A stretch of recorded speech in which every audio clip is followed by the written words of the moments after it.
Qu'en est-il de toute notre connaissance chrétienne, de tout l'enseignement que nous avons eu, de toute la vérité que nous possédons? Nous devons appliquer cette question à ce domaine. Combien de toute cette accumulation d'enseignements et de vérité, de doctrine et de connaissances pourra produire en nous ce qui est incorruptible et paraîtra encore dans l'éternité? Nous devons tester nos conférences bibliques sur cette base.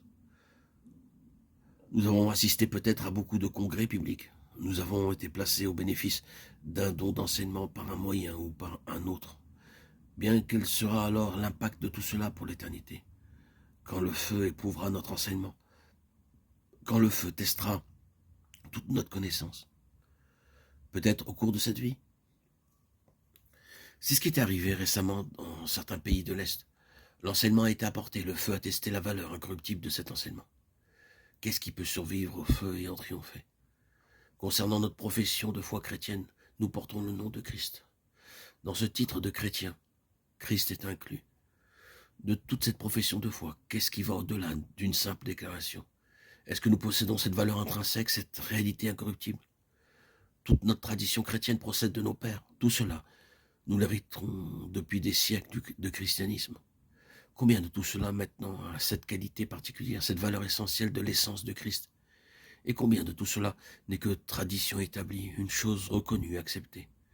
Combien de tout cela, dans notre cas, est incorruptible?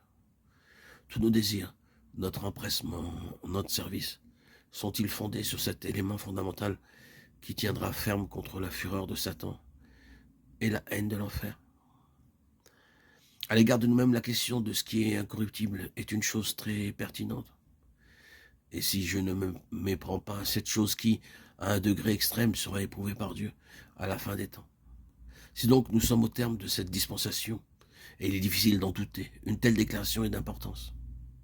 Si nous considérons cette question, nous constatons qu'il n'y a jamais eu autant de vérités qui ont été saisies dans les Écritures.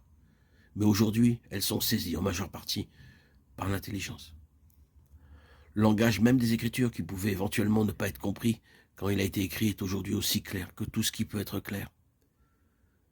Mais cette réflexion n'était qu'un simple aparté. Nous sommes sans aucune erreur possible et indubitablement à la fin des temps. C'est pourquoi Dieu désire rassembler son peuple, ceux-là même qui travaillent réellement avec lui. Et il voudrait leur dire, c'est bien, mais il y a quelque chose de plus que cela. C'est la chose qui importe, la valeur intrinsèque, la valeur essentielle. Il veut mettre son doigt sur ce qui est absolument essentiel. Combien de tout ce qui est de l'essence même de Christ est forgé en nous? C'est cela la question.